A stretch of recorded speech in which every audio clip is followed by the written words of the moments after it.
Muito boa noite a todos.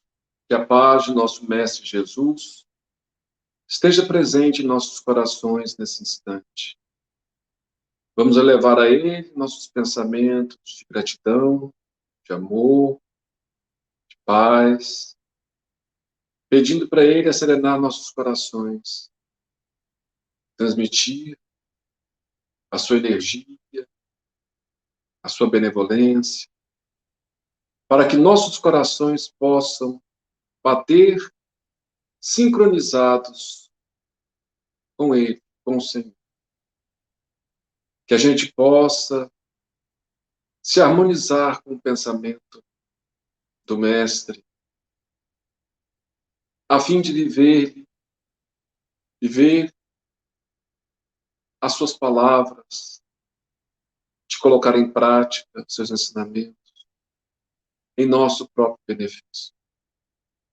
Muito obrigado, Mestre Divino, abençoe nosso lar, abençoe todos nós, e que possamos aproveitar a noite para uma melhor reflexão dos seus ensinamentos.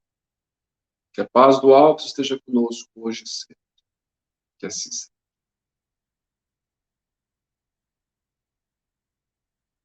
Continuando os nossos estudos, nossos contos espíritas, estamos lendo, comentando o livro Jesus no Lar, Chico Xavier, pelo espírito Neio Lúcio. E hoje a gente está no capítulo 37, que se chama O Filho Ocioso.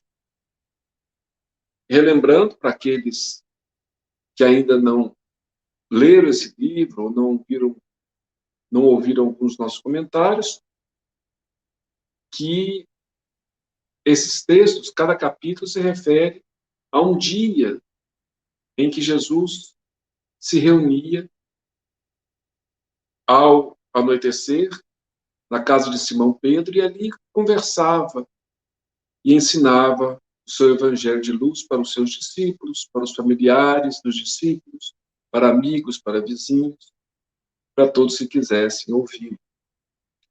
Então, Jesus costumava fazer essa reunião frequentemente, e aqui Neio Lúcio trouxe para nós, para nossa reflexão, algumas dessas questões, não todas, mas algumas delas. Então se chama O Filho Ocioso, capítulo 37. Reportava-se a pequena assembleia a variados problemas da fé em Deus. Então aquele grupo de pessoas que estava ali reunidos com Jesus, eles estavam falando sobre a fé em Deus, cada um abordando de uma maneira diferente. Quando Jesus, tomando a palavra, narrou complacente. Aqui, antes da gente contar a história, né, que ele nos trouxe, é curioso perceber que Jesus não chegava ali como alguém ficava pregando naquele grupo familiar. Ele ouvia, as pessoas perguntavam, trocavam ideias, e aí depois, geralmente, Jesus passava uma história, um conto, uma parábola, onde ele pudesse expressar os seus ensinamentos de forma mais clara através de uma história e que as pessoas gravariam melhor.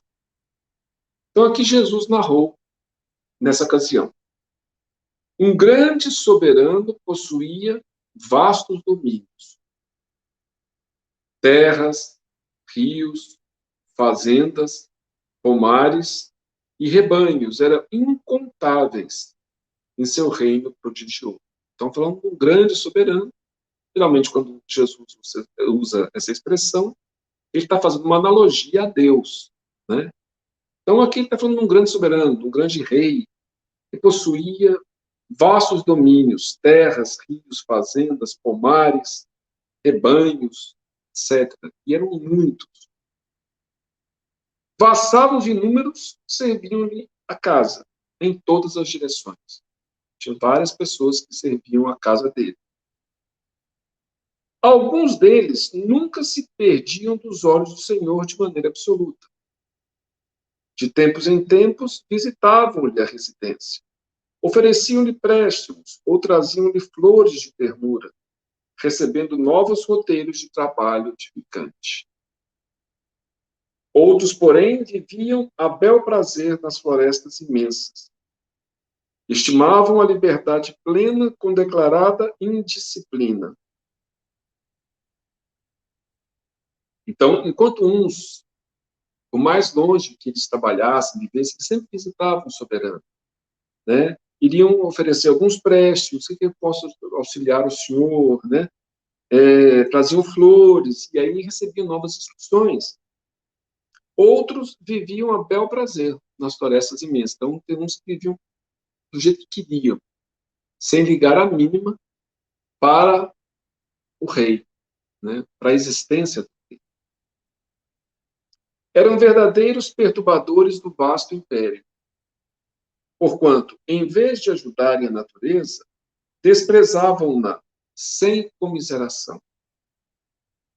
Então, eram verdadeiros perturbadores. Não faziam nada de útil.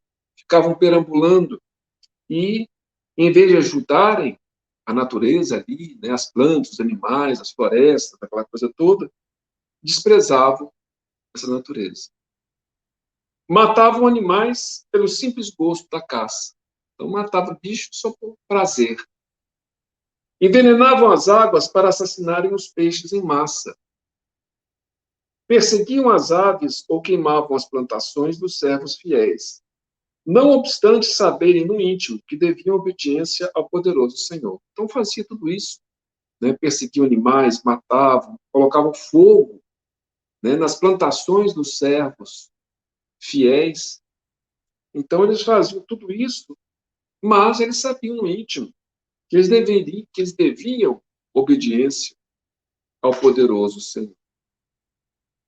Um desses servidores, levianos e ociosos, não regateava sua crença na existência e na bondade do rei. Então, um deles, né, esses servidores que eram levianos, ociosos, ele afirmava a sua crença na existência e na bondade do rei. Depois de longas aventuras na mata, exterminando aves indefesas, quando o estômago jazia farto, costumava comentar a fé que depositava no rico proprietário de extenso e valioso domínio. Então, depois dele fazer toda aquela coisa, perseguir animais, matar, né? E aí, quando ele estava satisfeito ali, ele falava que tinha fé no soberano daquela região toda, né? No rei.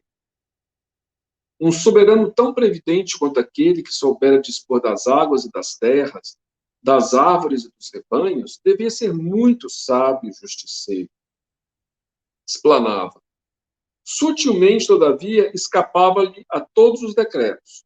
Pretendia viver a seu modo, sem qualquer imposição, mesmo daquele que lhe confiara o vale em que consumia a existência regalada e feliz.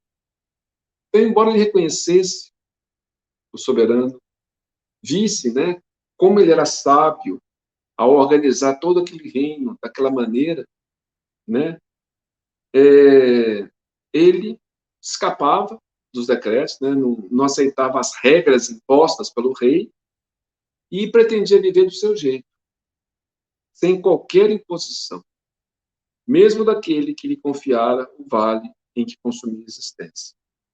Decorridos muitos anos vivendo dessa forma, né, quando as suas mãos já não conseguiam erguer a menor das armas para perturbar a natureza, quando os olhos embaciados não mais enxergavam a paisagem com a mesma clareza da juventude, inclinando-se o corpo cansado e triste para o solo, resolveu procurar o Senhor a fim de pedir-lhe proteção e arrimo.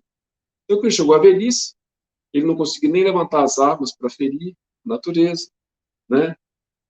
Os olhos já não estavam enxergando direito, o corpo estava cansado e triste, então ele resolveu ir lá na casa do soberano, falar com ele e pedir arrimo, pedir proteção. Atravessou lindos campos nos quais os servos leais, operosos e felizes cultivavam o chão da propriedade imensa. E chegou ao iluminado domicílio do soberano. Experimentando aflitivo assombro, reparou que os guardas do limiar não lhe permitiam o suspirado ingresso, porque seu nome não constava no livro de servidores ativos. Então, ele atravessou lindos campos, né, onde todos aqueles servos fiéis estavam trabalhando, produzindo, né? E ele chegou lá no palácio do rei, mas os guardas não deixaram ele entrar, porque o nome dele não estava entre aqueles servidores ativos, né? O rei tinha os seus fiscais, né, e o nome dele não constava ali, não. Ele implorou, rogou, gemeu. No entanto, um dos guardas lhe observou: o tempo disponível do rei é consagrado aos cooperadores. Como assim? Bradou o trabalhador impenitente. Eu sempre acreditei na soberania e na bondade do nosso glorioso ordenador. O guarda, contudo, redarguiu sem pestanejar. Que te adiantava semelhante convicção se fugiste aos decretos de nosso soberano, gastando precioso tempo em perturbar-lhe as obras? O teu passado está vivo em tua própria condição. Em que te servia a confiança no Senhor se nunca vieste a Ele trazendo um minuto de colaboração em benefício de todos? Observa-se logo que a tua crença era simples meio de acomodar a consciência com os próprios desvarios do coração. Então, de que te adianta semelhante convicção? O que adianta você falar que acreditava no rei, né, na bondade dele, né, se você fugiu das regras, dos decretos que ele estabelecia e gastou um grande tempo perturbando as obras dele, ao invés de colaborar nessas obras? Em que te servia a confiança no Senhor se nunca você veio até ele trazendo um minuto de colaboração em benefício de todos? Um minuto. Observa-se logo que a tua crença era simples meio de acomodar a consciência com os próprios desvarios do coração. Então, a crença era só um meio de acomodar a consciência, né? E o servo, já comprometido pelos atos menos dignos e de saúde arruinada, foi constrangido a começar toda a sua tarefa de novo, de maneira a regenerar-se. E aí o servo foi obrigado a começar a tarefa de novo, né, de maneira a regenerar-se. O mestre calou-se durante alguns momentos e concluiu: aqui temos a imagem de todo ocioso filho de Deus. O homem válido e inteligente que admite a existência do eterno Pai, que lhe conhece o poder, a justiça e a bondade por meio da própria expressão física da natureza e que não o visita em simples oração, de quando em quando, nem lhe honra as leis com o mínimo gesto de amparo aos semelhantes, sem o mais leve traço de interesse nos propósitos do grande soberano, poderá retirar alguma vantagem de suas convicções inúteis e mortas? Com essa indagação que calou nos ouvidos dos presentes, o culto evangélico da noite foi expressivamente encerrado.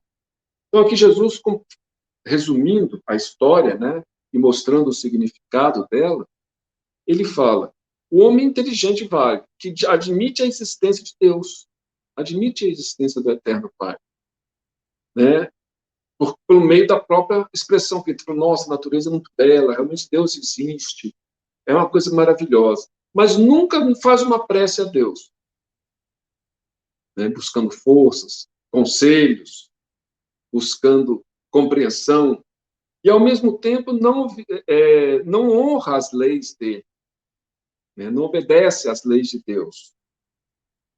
No mínimo gesto de amparo aos semelhantes, quer dizer, as leis do Pai é para nos auxiliarmos uns aos outros. Então, se nós estamos assim, o que adianta, né? É o que Jesus fala. Para que serve essa nossa crença? Então, a gente vê aqui com essa simples mensagem que a fé não é simplesmente uma crença na existência de Deus. Mas a fé é muito mais, né? Ela tem a mesma origem da palavra fidelidade. Quem tem fé é fiel, né? É a mesma origem a palavra. Então, ser fiel a Deus é obedecer-lhe, buscar obedecer-lhe os mandamentos, as suas leis, que foram criadas em benefício de nós todos. Não foram criadas essas leis como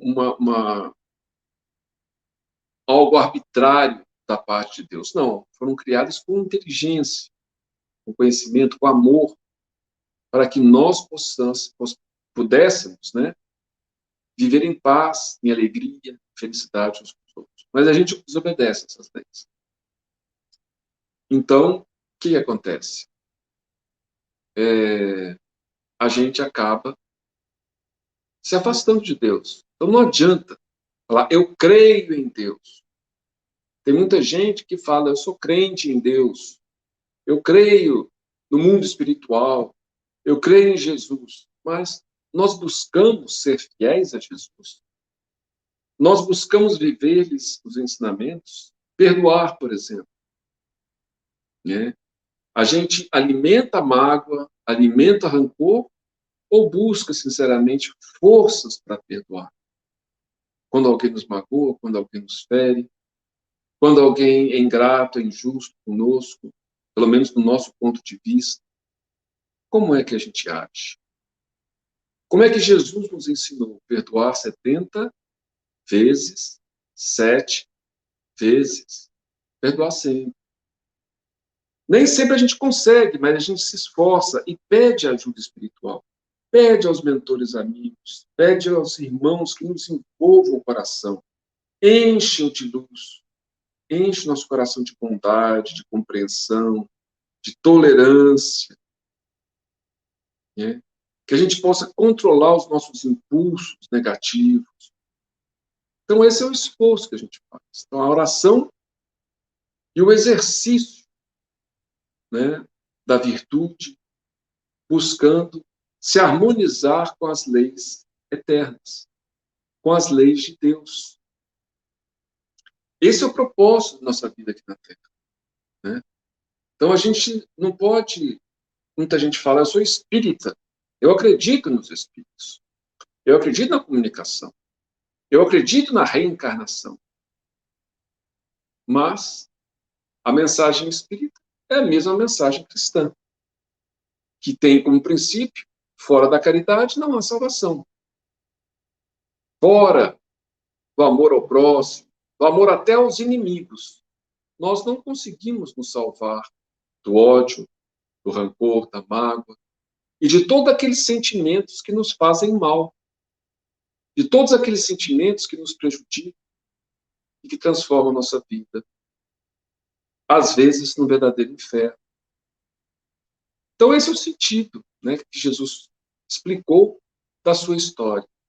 Ele cantava as histórias e explicava, buscando nos mostrar, numa analogia, né, uma parábola, como a gente deve se comportar perante o nosso Pai Celestial, que nos quer bem e quer bem a todos, sem distinção, pois todos somos seus filhos.